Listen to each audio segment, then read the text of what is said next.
जय हिंद। आज का टॉपिक अब से साइंस स्टार्ट होगा और साइंस में हम लोग को सबसे पहले पढ़ेंगे बायोलॉजी। उसके पहले विज्ञान क्या है उसको जान लेते हैं। तो विज्ञान दो शब्द वी और ज्ञान, वी और ज्ञान इन दो शब्द से बना हुआ है, जिसमें वी का अर्थ होता है विशेष और ज्ञान तो ज्ञान होता ही है, यानी ऐसा सब्जेक्ट जिसके बारे में जिसके द्वारा विशेष ज्ञान की प्राप्ति होती है उससे विज्ञान कहते हैं। ठीक है। आगे बात करते हैं द्रव्य, ये क्या होता है। इसको कहते हैं मैटर, यानी जिसका भी कोई वज़न हो, जिसमें भी वज़न या भार हो, जो स्थान घेरता हो, उन सभी को हम कहते हैं द्रव्य। यहाँ लिखा हुआ है द्रव्य, एक होता है द्रव, तो ये इसका मतलब हो गया लिक्विड और इसका मतलब होता है मैटर। तो ये अलग चीज़ है। हम लोग बात कर रहे हैं द्रव का यानी मैटर का। द्रव की अवस्थाएं की बात करें तो अब तक 5 अवस्थाओं की खोज हो चुकी है। इसमें ठोस, इसके मॉलिक्यूल्स काफ़ी टाइटली क्लोज्ड होते हैं, यानी काफ़ी पास होते हैं, इसको दबाना प्रेस करना मुश्किल है। इसका आकार और आकृति दोनों एक समान होते हैं, फिक्स होते हैं। सेकेंड द्रव की बात करते हैं तो द्रव जो है यह इसका आकार अनिश्चित होता है, लेकिन इसका आयतन होगा निश्चित। इट मीन्स इसका वॉल्यूम बिल्कुल फिक्स्ड होगा, लेकिन जो इसका शेप है वो अनफिक्स्ड होगा। इसको जिस शेप में रखेंगे उस शेप का आकार ग्रहण कर लेते हैं, इससे बहाव का गुण मिलता है। आगे गैस की बात करते हैं तो गैस में वॉल्यूम एंड शेप दोनों होता है अनफिक्स्ड। इट मीन्स कि इसको हम किसी शेप में चेंज कर सकते हैं और इसका आयतन भी हमेशा एक समान नहीं होता है। चौथी अवस्था प्लाज्मा है। प्लाज्मा अति उच्च दाब पर ये पाए जाते हैं। चौथी अवस्था द्रव की है। और जो पांचवी अवस्था है उसको नाम दिया गया है Bose Einstein condensate. Bose Einstein condensate ये चौथी अवस्था है, जो भारत के वैज्ञानिक बोस और ब्रिटिश वैज्ञानिक आइंस्टीन इन दोनों के खोज के कारण इसका नाम बोस आइंस्टीन कंडेंसेट नाम दिया गया। ये पांचवी अवस्था है द्रव्य की। आगे बात करते हैं विज्ञान प्रौद्योगिकी। इसके 3 भाग बताए गए हैं, जीव विज्ञान, भौतिक विज्ञान और प्रौद्योगिकी। ठीक है। अब भौतिक विज्ञान को पुनः 2 भाग बांटा गया है, भौतिक विज्ञान और रसायन विज्ञान। तो ये जो भौतिक विज्ञान है वह निर्जीव वस्तु का अध्ययन है, अर्थात हमारे प्रकृति में जो निर्जीव वस्तु है उसको अध्ययन भौतिकी में रखते हैं। और उसके पश्चात बिना केमिकली जिसका अध्ययन करते हैं वो कहलाएगा फिजिक्स, और जो केमिकल के द्वारा अध्ययन करते हैं उसे कहते हैं केमिस्ट्री। जीव विज्ञान को 2 भाग में बांटते हैं, जंतु विज्ञान और वनस्पति विज्ञान, अर्थात जूलॉजी और बोटनी कहते हैं। इसके और भी बहुत सारी शाखाएं हैं। और थर्ड है प्रौद्योगिकी, मतलब आज की बात करें तो टेक्नोलॉजी जो है वो आती है प्रौद्योगिकी के तहत। कुछ और भी शाखाएं यहाँ बताई गई हैं। जैसे जीव विज्ञान की बात करते हैं तो साइटोलॉजी ऊतक का विज्ञान, साइटोलॉजी कोशिका का, हिस्टोलॉजी ऊतक का, आगे physiology, morphology, PC culture, sericulture, AP culture, poultry, piggery, ये सारे कई और भाग हैं। फिर ऑर्निथोलॉजी है, और निफोलॉजी है, haematology, herpetology, horticulture, olericulture, gerontology, ये सभी और भाग हैं। फिर phycology, mycology, bacteriology, virology, viticulture, ecology, genetics, palaeontology, pomology, ये सारे कई सारे विभाग हैं। ये सभी जीव विज्ञान के ही भाग हैं। हम लोग बात करेंगे प्रौद्योगिकी में इसरो के जितने प्रोग्राम्स है उसके बारे में, डीआरडीओ के बारे में, और जो एटॉमिक रिएक्टर इंडिया में है उन सब चीज़ को देखेंगे। हालांकि इसको हम लोग भूगोल में पढ़ चुके हैं, लेकिन फिर से यहाँ देखेंगे। भौतिक विज्ञान के तहत हम लोग जो निर्जीव पदार्थ है उसका अध्ययन करते हैं, और जो जीव विज्ञान उसके तहत सजीव वस्तु जैसे कि पौधे और मानव, इन सब का जीव का अध्ययन करते हैं। तो हम लोग सबसे पहले बात करेंगे जीव विज्ञान का। तो जीव विज्ञान विज्ञान की वह शाखा है जिसके अंतर्गत हम जीवन का अध्ययन करते हैं। चूँकि जीवन का अध्ययन करते हैं इसलिए इसको जीव विज्ञान कहते हैं। और जीव विज्ञान अर्थात बायोलॉजी शब्द का प्रयोग सबसे पहले लैमार्क और ट्रेवर्नियस 2 साइंटिस्ट ने किया था। जीव विज्ञान शब्द का प्रयोग सबसे पहले लैमार्क और ट्रेवर्नियस ने किया था। हालांकि अगर फादर पूछा जाए बायोलॉजी तो अरस्तू कहे जाते हैं, लेकिन इस शब्द का जनक लैमार्क और ट्रेवर्नियस ने किया था। जीव विज्ञान शब्द बना है, एक शब्द है बायोलॉजी उससे, और इसका हिंदी रूपांतरण होता है जीव विज्ञान। अगर इसको हम तोड़े तो बायोस और लोगोस ये 2 भागे बढ़ता है, जिसमें बायोस का अर्थ होता है लाइफ एंड जो लोगोस का अर्थ है उसका स्टडी मतलब होता है, अर्थात दोनों को मिला दें तो जीवन का अध्ययन, अर्थात जो स्टडी ऑफ लाइफ जीवन का अध्ययन उसी को हम लोग कहते हैं बायोलॉजी। आगे बात करते हैं कि पृथ्वी पर दो तरह के जीवन हैं। एक जंतु जीवन और एक पौधा का जीवन होता है। जो जंतु का जीवन उसे कहते हैं एनिमल लाइफ, एनिमल किंगडम। और जो पादप अर्थात पौधों का जीवन है उसे कहते हैं प्लांट किंगडम। तो जंतु जीवन जीवन के लिए हम लोग फौना शब्द का उपयोग करते हैं और पादप के लिए शब्द फ्लोरा का उपयोग करते हैं, फौना एंड फ्लोरा का उपयोग करते हैं। जीव विज्ञान जो शब्द है उसके तो जनक हमने देखा लैमार्क और ट्रेवनियस। लेकिन जीव विज्ञान के जो पिता है अर्थात जनक वो अरस्तु माने जाते हैं। और जो शब्द है उसका बताया मैंने ऊपर। वहीं जो वनस्पति विज्ञान है उसके जनक थियोफ्रेस्टस माने जाते हैं। हम लोग अलग अलग शाखा के अलग अलग जनक देखेंगे। पहले यहाँ पर जीव विज्ञान के जनक, जीव विज्ञान शब्द के जनक देख बताया मैंने। और अब है वनस्पति जो विज्ञान शाखा है जिसको बोटनी कहते हैं, उसके जनक है थियोफ्रेस्टस। तो पहले बात करेंगे हम लोग जंतु विज्ञान का। तो जंतु विज्ञान विज्ञान की वह शाखा है जिसमें जीवों का जो स्ट्रक्चर है और उसकी जो विभिन्न क्रियाएं हैं उसका अध्ययन करते हैं, उसको जीव विज्ञान कहते हैं। तो जीव विज्ञान जूलॉजी शब्द का हिंदी रूपांतरण है जो दो दो शब्द जून और लोगोस से बना है। जून का अर्थ होता है जंतु एंड लोगोस का अर्थ अध्ययन, अर्थात जंतु के जीवन का अध्ययन ही जीव विज्ञान कहलाता है, सॉरी जंतु विज्ञान कहलाता है। तो सबसे पहले अरस्तु वैज्ञानिक थे, अरिस्टोटल कहते हैं, भारतीय भाषा में अरस्तु नाम देते हैं हम लोग। वो पहले वैज्ञानिक थे। इन्होंने जंतु विज्ञान के लिए पुस्तक लिखी जिसका नाम था हिस्टोरिया एनिमलियम। इसी पुस्तक में उन्होंने जंतु के बारे में बताया था, इसलिए इनको जंतु विज्ञान का जनक मानते हैं। और आगे है लेकिन लीनियस एक साइंटिस्ट है, कैरोलस लीनियस। इन्होंने जंतुओं की और पौधों की द्वि नाम पद्धति अर्थात डबल हेलिक्स मॉडल दिया था। इनकी पुस्तक है सिस्टेमा नेचुरी। इस पुस्तक में उन्होंने सबसे पहले डबल हेलिक्स मॉडल दिया था, यानी किसी वस्तु के दो नाम, एक प्रजाति के नाम पर, एक वंश के आधार पर। इसलिए जो द्वि नाम पद्धति, इसे को बायनोमियल नोमेनक्लेचर कहते हैं। इसके जनक थे लीनियस। जैसे हम आम की बात करते हैं या फिर शेर की बात करते हैं, कमल की बात करते हैं, उसका एक साइंटिफिक नेम होता है, कॉमन नेम होता है। तो इसको सबसे पहले दिया था लीनियस ने ही। नेक्स्ट है वनस्पति विज्ञान, बोटनी। तो ये जो वनस्पति विज्ञान है वो बोटनी शब्द का हिंदी रूपांतरण है जिसके जनक थियोफ्रेस्टस थे। थियोफ्रेस्टस को ही सबसे पहले वनस्पति विज्ञान का जनक, फादर ऑफ बोटनी माना जाता है। आगे बात करते हैं जंतु विज्ञान का वर्गीकरण, जूलॉजी। देखिए इसको अगर बांटे तो सबसे छोटी जो इकाई है जीवन की वो कोशिका कहलाती है, सेल कहते हैं। और कई कोशिका मिलके उत्तक बनता है, टिश्यू। और कई उत्तक मिलके बनता है अंगतंत्र अर्थात ऑर्गन सिस्टम। और कई अंगतंत्र मिलके बनेंगे कंकाल तंत्र, इसे कहते हैं स्केलेटल सिस्टम। और कई कंकाल तंत्र मिलके बनेंगे तंत्रिका तंत्र अर्थात नर्वस सिस्टम। और इन सब के मिलने से बनता है ज्ञानेंद्रियाँ अर्थात जिसपे हम सोचने समझने की क्षमता होती है। फिर जो अंग तंत्र है उसको कई भागे बांटते हैं, जैसे पाचन तंत्र, रक्त परिसंचरण तंत्र, श्वसन तंत्र, उत्सर्जित तंत्र, अंतःस्रावित तंत्र, जनन तंत्र। ये सभी अंग तंत्र के प्रकार है और इन सभी अंग तंत्र के मिलने से ही मानव या किसी जंतु का निर्माण होता है। अब स्वास्थ्य विज्ञान, इसके भी कई सारे भाग हैं। स्वास्थ्य विज्ञान को दो भागे बांटते हैं, एक बैलेंस डाइट अर्थात संतुलित आहार, और मानक बीमारियां अर्थात ह्यूमन डिजीज जो है वो उसको दो भागे बांटते हैं। अब एक वर्ड है संतुलित आहार, ये क्या होता है? तो वैसे आहार जिसमें हर तरह के आवश्यक पदार्थ उपस्थित हो उसे कहेंगे बैलेंस डाइट। जैसे उसमें प्रोटीन होना चाहिए, वसा हो, कार्बोहाइड्रेट हो, खनिज लवण हो, विटामिन हो, जल हो, इन सभी की मात्रा जिसमें उपलब्ध होगी उसी को संतुलित आहार कहते हैं। बीमारी की बात करते हैं तो कुछ बीमारी विषाणु से होते हैं, जीवाणु से होते हैं, प्रोटोजोआ से होते हैं, कवक से होते हैं, कुछ कृमि से होते हैं, कुछ विटामिन की कमी से होते हैं, कुछ आनुवांशिक रोग होते हैं। ये सभी चीज़ को हम लोग बीमारी के तहत देखेंगे, ये सब आगे पढ़ना है। फिर कुछ आनुवांशिकता अर्थात जेनेटिक्स की बात करेंगे। इसमें उत्परिवर्तन, म्यूटेशन, जैसे कोरोना का कई सारे म्यूटेशन आया है, जैसे कहते हैं इंडिया वाला कोरोना, अफ्रीका वाला कोरोना। तो म्यूटेशन को कहते हैं उत्परिवर्तन। और सेकंड है डीएनए फिंगरप्रिंट।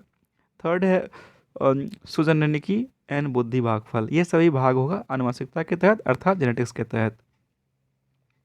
आगे बात करते हैं जंतु का वर्गीकरण। तो जंतु का मुख्यतः कोशिका के बेस पर दो भागे बांटते हैं, एक कोशिकीय, बहुकोशिकीय। अर्थात वैसा जीव जिसका निर्माण केवल एक कोशिका से होता है उसे एक कोशिकीय कहते हैं। अमीबा, प्रोटोजोआ, पैरामीशियम, ये सभी जंतु एक कोशिकीय ही जीव है, अर्थात सारे कार्य इसमें एक कोशिका के द्वारा होता है। अनुभव कोशिका में हर कार्य के लिए अलग अलग कोशिका का निर्माण होता है। इसे भी हम लोग आगे मेटोजुआ में बांटते हैं और इसे भी दो भागे बांटते हैं। एक होता है नॉन कॉर्डेटा, एक कॉर्डेटा, अर्थात जिसमें रीढ़ की हड्डी होती है उसे कहते हैं कॉर्डेटा, जिसमें नहीं होती उसे कहते हैं नॉन कॉर्डेटा। जैसे हम बात करते हैं स्नेल, अर्थात जो सरकते हैं, जो मांसपेशी ही होती है उसमें रीढ़ की हड्डी नहीं होती, वो नॉन कॉर्डेटा में आ जाएंगे। आगे बात करते हैं सब कोशिका की। तो कोशिका का सबसे पहले खोज किया था रॉबर्ट हुक ने। कोशिका है क्या? तो किसी भी जीव की सबसे छोटी इकाई है, स्ट्रक्चरल एंड फंक्शनल यूनिट है ये। यानी जो मानव बॉडी में जो किसी चीज़ का स्ट्रक्चर बनता है, कार्य होता है, उसका जो सबसे छोटी इकाई कोशिका होती है। इसका खोज सबसे पहले रॉबर्ट हुक ने किया था और इसके लिए उन्होंने स्वयं का अपना माइक्रोस्कोप बनाया था, अर्थात स्वनिर्मित माइक्रोस्कोप से उन्होंने कोशिका का खोज किया था। हालांकि सजीव माध्यम में कोशिका की खोज सबसे पहले किया था लिवेनहॉक ने, एंटिवन लिवेनहॉक ने सबसे पहले किया था। इसके लिए उन्होंने लाइट माइक्रोस्कोप अर्थात प्रकाश का जो माइक्रोस्कोप था उसका प्रयोग किया था। इलेक्ट्रॉन माइक्रोस्कोप का खोज नोल और रस्का नामक वैज्ञानिक ने किया था, इसका निर्माण किया था। तो अंतर क्या है? जैसे प्रकाश माइक्रोस्कोप जो है उससे हम सामान्य छोटी वस्तु को देख सकते हैं, लेकिन जो बहुत छोटी आकृति की वस्तु है उसको देखने के लिए इलेक्ट्रॉन माइक्रोस्कोप का प्रयोग करते हैं। अर्थात बैक्टीरिया तो सिंपली आपको प्रकाश वाले से दिख जाएगा, लेकिन जो वायरस है या फिर और छोटे कई सारे जीव होते हैं जिसको हम सिंपली नहीं देख सकते हैं लाइट माइक्रोस्कोप से, उसके लिए इलेक्ट्रॉन माइक्रोस्कोप होता है। इसकी खोज अर्थात निर्माण नॉल और रस्का ने सबसे पहले किया था। कोशिका दो प्रकार की होती है, एक होती है अविकसित और विकसित। जैसे जो अविकसित है उसे कहेंगे प्रोकैरियोटिक सेल एंड जो विकसित है उसे कहेंगे यूकैरियोटिक सेल अर्थात विकसित कोशिका। तो जो प्रोकैरियोटिक सेल है वह मुख्यतः जो एक कोशिकीय जीव वहाँ पाए जाते हैं जिनमें कोशिका पूर्णतः विकसित नहीं होती है, और जितने भी बाकी सारे जीव हैं वो में यूकैरियोटिक अर्थात विकसित कोशिका पाए जाते हैं। आगे प्लांट सेल। प्लांट सेल देखिए दिया हुआ है जीव द्रव अर्थात प्रोटोप्लाज्म, कोशिका भित्ति। जीव द्रव अर्थात जो प्रोटोप्लाज्म है उसके भी दो भाग हैं, साइटोप्लाज्म और केंद्रक। फिर इसको भी जो साइटोप्लाज्म उसको को भी कई भाग में बांटेंगे, cell membrane, mitochondria, Golgi body, plastid, lysozyme, ribozyme, endoplasmic reticulum, vacuoles and centrosome. ये सारे भाग हैं साइटोप्लाज्म के। और कोशिका भित्ति क्या होता है? तो किसी भी कोशिका का जो बाहरी आवरण होता है उसे कोशिका भित्ति कहते हैं। जैसे ये कोई बाहरी आवरण है, इसे हम लोग कोशिका भित्ति अर्थात सेल वॉल कहेंगे, जो किसी चीज़ के बाहरी चीज़ से रक्षा करेगा। इसके अंदर लिक्विड भरा होता है उसे कहते हैं प्रोटोप्लाज्म अर्थात जीव द्रव कहते हैं, और उसके अंदर ये सारे चीज़ होते हैं। इसी के अंदर अर्थात कोशिका के अंदर ये सारा चीज़ पाए जाते हैं। अब कोशिका के भाग कौन कौन से हैं? तो सबसे पहले बताया मैंने कोशिका भित्ति या इसी को सेल वॉल कहते हैं, एंड सेकेंड जीव द्रव होते हैं। तो कोशिका भित्ति बताया मैंने कि यह किसी कोशिका का बाहरी आवरण होता है अर्थात बाहर की ओर होता है। तो जंतु कोशिका में किसी और चीज़ से बनी होती है, और जो प्लांट कोशिका होती है वहाँ किसी और चीज़ से बनी होती है। जो पौधा वाली कोशिका है अर्थात प्लांट सेल है, वहाँ ये बनता है सेलुलोज से, और जो जीव वाली कोशिका है जंतु वाली, वहाँ बनता है लाइपोप्रोटीन से। आप कैप्सूल खाते हैं मेडिसिन, उसके ऊपर जो बाहरी परत होता है वो लाइपोप्रोटीन का ही बना होता है। तो जीव वाली कोशिका बनती है लाइपोप्रोटीन से, एंड प्लांट वाली कोशिका बनती है सेलुलोज से। ये बाहरी आवरण की बात कर रहे हैं। आगे बात करते हैं जीव द्रव्य का। तो जीव द्रव्य कोशिका भित्ति को छोड़ करके जितना भी सारा भाग है, जैसे ये बाहरी आवरण कोशिका भित्ति हो जाएगा, उसके अंदर जितना सारा भाग है सबको प्रोटोप्लाज्म अर्थात जीव द्रव्य कहा जाएगा। और यही जीवन का भौतिक आधार है, क्योंकि यही सेल का भाग है और इसी से सब कुछ बनता है, इसलिए जीवन का मेन बेस लाइफ जीव द्रव्य ही होता है। इसको दो भागे बांटते हैं, कोशिका द्रव अर्थात साइटोप्लाज्म और केंद्रक, ये दो भागे बांटा गया है। आगे बात करते हैं मतलब कोशिका द्रव का अर्थात साइटोप्लाज्म का। तो कोशिका केंद्रक और प्लाज्मा मेम्ब्रेन इसके बीच हैं, यानी जो बाहरी भाग है और बीच में केंद्रक, उसके बीच में जो जो चीज़ भरा हुआ है वो सारे को हम लोग कहते हैं साइटोप्लाज्म। इसी को कोशिका द्रव कहते हैं, और कोशिका के सभी आवश्यक अंग इसी में पाए जाते हैं। अब बात करते हैं कोशिका के आवश्यक अंग कौन कौन से हैं। तो सबसे पहले बात करेंगे अंतःप्रद्रव्य जालिका अर्थात एंडोप्लाज्मिक रेटिकुलम। तो कोशिका का कंकाल तंत्र थोड़ा सा हार्ड होता है, इसलिए कंकाल तंत्र कहते हैं।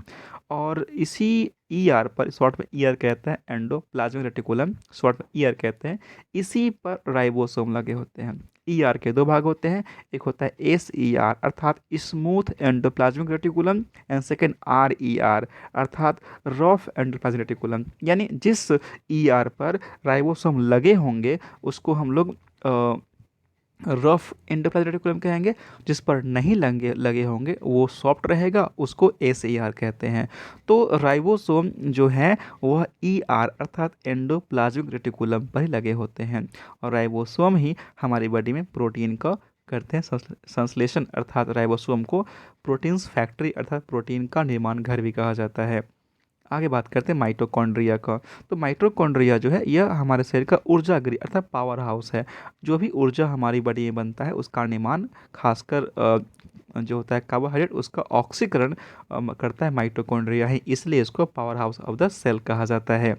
और यहाँ पर ऊर्जा एटीपी के रूप में बनती है, एटीपी ऊर्जा का रूपांतरण होता है हमारी बॉडी में, और वहाँ ऊर्जा एटीपी के रूप में बनती है और जमा होती है। आगे बात करते हैं लवक। लवक देखिए ये केवल प्लांट सेल में पाया जाएगा, मतलब ये जंतु सेल में अर्थात मानव में और जीवों में नहीं मिलता है, केवल पौधों में मिलते हैं। और इसके तीन भाग हैं। सबसे पहला है ल्यूकोप्लास्ट, क्रोमोप्लास्ट और क्लोरोप्लास्ट।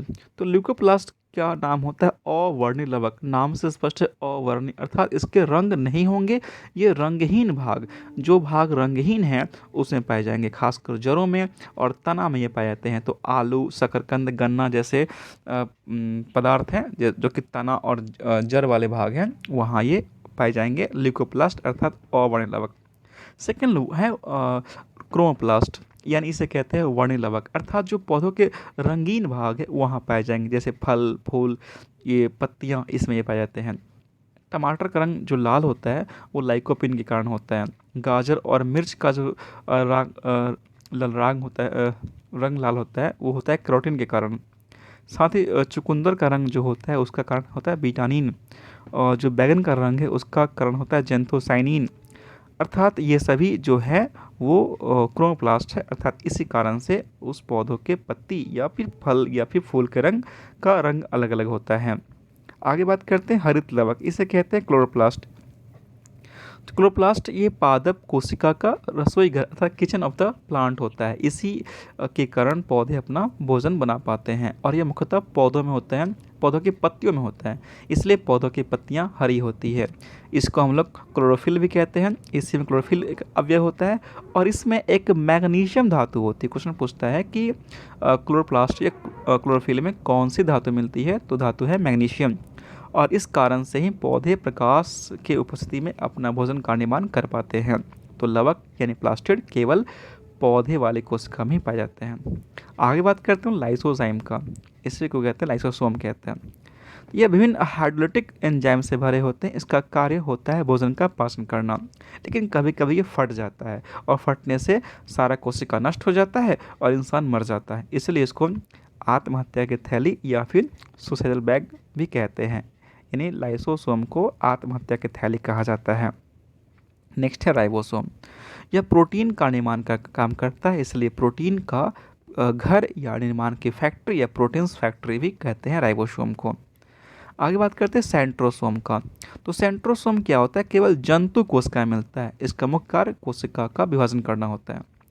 नेक्स्ट गोल्जी बॉडी, इसे कहते हैं कोशिका का ट्रैफिक पुलिस, अर्थात कोशिका को कंट्रोल करने से काम होता है, वसा फैट का संचय करता है, और जितने कोशिका होते हैं उसको नियंत्रण करना इसका काम होता है, इसलिए इसको traffic police of the cell कहते हैं। आगे बात करते हैं केंद्रक का। तो कोशिका जो था बाहरी भाग उसको हमने कहा सेल वॉल अर्थात कोशिका भित्ति, उसके जो अंदर वाला भाग था उसके बीच वाला ये सही भाग, इसको हमने कहा जीव द्रव, और इसके सारे भाग देखा हमने। अब बात करेंगे अंदर बीच वाला भाग, इसे कहते हैं केंद्रक। अब इसकी बात कर रहे हैं हम लोग, तो केंद्रक की बात करते हैं। इसे कहते हैं डायरेक्टर एंड कंट्रोलर, और इसका खोज 1831 में रॉबर्ट ब्राउन ने किया था। ध्यान देंगे रॉबर्ट हुक और ब्राउन अलग अलग है, कोशिका का खोज रॉबर्ट हुक ने किया था और केंद्र का खोज किया रॉबर्ट ब्राउन ने किया था। यह कोशिका के बीच में होता है, बताया भी कोशिका के बीच में होता है। और यह केंद्रक छिद्रयुक्त झिल्ली से घिरा होता है। उसके बाहर एक झिल्ली होता है, इसको हम लोग केंद्रक झिल्ली कहते हैं। इसके दो भाग होता है, एक केंद्रिका और केंद्रिका द्रव्य। तो केंद्रक जो बीच वाला भाग है केंद्रक, उसके बीच में भी एक भाग होता है, उसको केंद्रिका कहते हैं। और उसके अंदर जो लिक्विड भरा रहेगा उसको केंद्रिका द्रव कहते हैं। तो डीएनए और आरएनए इसी में पाया जाता है। जो आरएनए का फुल फॉर्म होता है ribo nucleic acid. Ribo nucleic acid form होता है आरएनए का। एंड डीएनए का फुल फॉर्म होता है D ribo nucleic acid. DNA D ribo nucleic acid और आरएनए राइबो न्यूक्लिक एसिड होता है पूरा। आगे हम बात करते हैं जो सबसे छोटी कोशिका होती है, ये प्लूरोनियोनिया, इसी को माइकोप्लाज्मा भी कहते हैं। एंड जब सबसे बड़ी कोशिका होती है ये ऑस्ट्रिच अर्थात शुतुरमुर्ग के अंडे की होती है। सबसे लंबी कोशिका तंत्रिका तंत्र हमारी बॉडी में जिसको न्यूरॉन कहते हैं वो होता है। अगर हम मानव में विभिन्न अवयव की बात करें तो सबसे अधिक मात्रा में जल पाया जाता है, करीब 70 से 80% तक। उसके बाद प्रोटीन, कार्बोहाइड्रेट, वसा, डीएनए आदि सब का भाग होता है। अगर तत्व की बात करें मानव में तो सबसे अधिक मिलता है ऑक्सीजन 65%, कार्बन 12%, हाइड्रोजन 10%, बाकी सारे तत्व मिलते हैं। तो सबसे अधिक अवयव की बात करें एलिमेंट का, तो हमें सबसे अधिक अवयव की बात करें कंपोनेंट का, तो वो हो जाएगा जल 70 to 80%। और सबसे अधिक तत्व की बात करें एलिमेंट का तो ऑक्सीजन 65% एंड सेकेंड कार्बन 18% सबसे अधिक तत्व पाए जाते हैं। आगे बात करें कोशिका का विभाजन, सेल डिवीजन। तो सेल एक सेल से बढ़ के दो भाग में बढ़ जाएगा, उसी को हम लोग कहेंगे सेल डिवीजन। यह मुख्यतः दो भाग का होता है, असूत्री एंड समसूत्री, माइटोसिस और माइटोसिस एंड माइटोसिस। एक होता है मियोसिस, भी तीसरा भी होता है। असूत्री, समसूत्री और अर्धसूत्री इसे कहते हैं। तो हम तीनों को देखेंगे। सबसे बात करते हैं असूत्री का, एमिटोसिस का। यह जीवाणु, नीलहरित शैवाल, ईस्ट, अमीबा, सिंपली समझिए कि जो एक कोशिकीय जीव होते हैं उसके अलावा शैवाल और जीवाणु में भी होता है एमिटोसिस डिवीजन। इसमें क्या होता है कि एक कोशिका से एक ही जीव बनेंगे, यानी एक मेन कोशिका है, इससे टूट करके नया सेल बन जाएगा, जिसे को कहेंगे एमिटोसिस डिवीजन। सेकेंड है माइटोसिस डिवीजन, इसी को कहते हैं समसूत्री विभाजन। इसमें क्या होता है कि एक मदर सेल होगा और ये टूट करके दोनों बन जाएंगे, और जो गुण इसका होगा उसमें का ही गुण दोनों सेम होता है, इसे कहते हैं माइटोसिस। ये केवल सोमैटिक सेल में होता है, अर्थात कायिक कोशिका में होता है। और सबसे पहले वाल्टर फ्लेमिंग नामक वैज्ञानिक के द्वारा इसका नाम माइटोसिस अर्थात समसूत्री नाम दिया गया था। इसके 5 अवस्थाएं होती हैं, इंटरफेज, प्रोफेज, मेटाफेज, एनाफेज और टेलाफेज। 5 अलग अलग अवस्थाओं में ये क्रियाएं संपन्न होती है। और जिसकी प्रथम अवस्था है फर्स्ट, उसको प्रोफेज कहते हैं। प्रोफेज इसका सबसे फर्स्ट अवस्था है। एनाफेज सबसे छोटे समय तक चलने वाली अवस्था है, जो केवल 2 से 3 मिनट तक चलती है। और टेलोफेज सबसे अंतिम अवस्था है। तो प्रोफेज सबसे पहली अवस्था, टेलाफेज सबसे लास्ट अवस्था और एनाफेज सबसे कम समय तक चलने वाली अवस्था होती है। आगे बात करते हैं कि समसूत्री विभाजन के तहत 2 कोशिका बढ़ जाती है, यानी एक जनक कोशिका से 2 जो कोशिका बढ़ती है, अर्थात एक मदर सेल से 2 डॉटर सेल में बढ़ जाता है ये। साथ ही आप देखिए कि इसकी जो डॉटर सेल होंगे उसकी कोशिका मदर सेल के इक्वल होता है।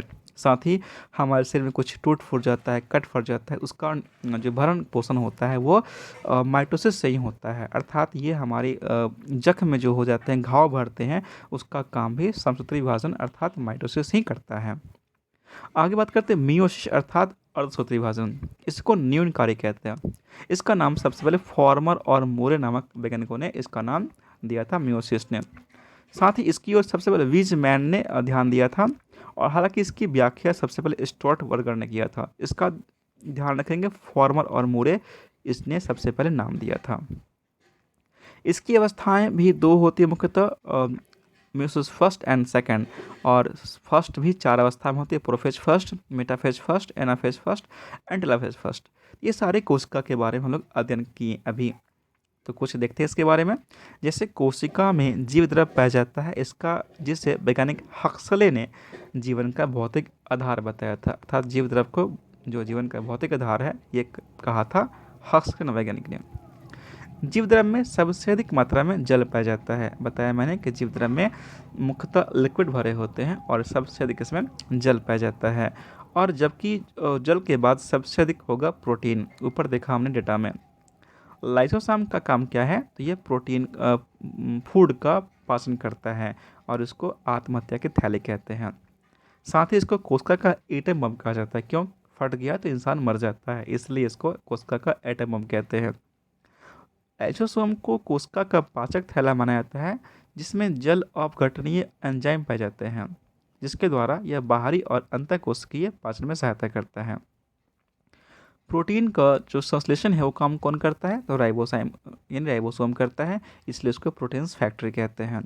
वसा का संचय करता है गोल्जी बॉडी, और गोल्जी बॉडी को traffic police of the cell कहते हैं। डीएनए होते हैं केंद्रक द्रव्य में पाए जाते हैं डीएनए, और आरएनए यहीं पाए जाते हैं। आगे गाजर और मिर्च का उत्तरदायी लवक कौन है, तो कैरोटीन के कारण इसका रंग लाल होता है। भोजन का ऑक्सीकरण कहाँ होता है, तो माइटोकॉन्ड्रिया में, इसको power house of the cell कहते हैं। कोशिका का ऊर्जा गृह किसे कहते हैं, तो माइटोकॉन्ड्रिया को। जीवन का भौतिक आधार क्या होता है, तो जीवद्रव्य होता है। टमाटर का लाल रंग किस कारण से होता है, तो लाइकोपीन के कारण। पर्णहरित का कौन सा रंग पाया जाता है, तो मैग्नीशियम। इसमें एक तत्व मिलता है मैग्नीशियम, और इस कारण से पौधों की पत्ती का रंग हरा होता है। प्रकृति की सबसे बड़ी कोशिका ऑस्ट्रिच के अंडे की। सबसे छोटी कोशिका है माइकोप्लाज्मा का। आगे है सबसे छोटी कोशिकांग कौन सा है, तो राइबोसोम सबसे छोटी कोशिकांग है। और जंतु में सबसे बड़ा कोशिकांग किसका होता है, तो केंद्रक न्यूक्लियस का होता है। जबकि पादप में सबसे बड़ी कोशिका लवक अर्थात प्लास्टिड का होता है। और मानव शरीर में सबसे बड़ी कोशिका होता है तंत्रिका तंत्र अर्थात नर्वस सेल, या इसी को न्यूरॉन कहते हैं। ये सबसे बड़ी कोशिका मानव शरीर में होती है। तो आशा करते समझ आया होगा। आज इतना ही, मिलते हैं नेक्स्ट वीडियो में। धन्यवाद।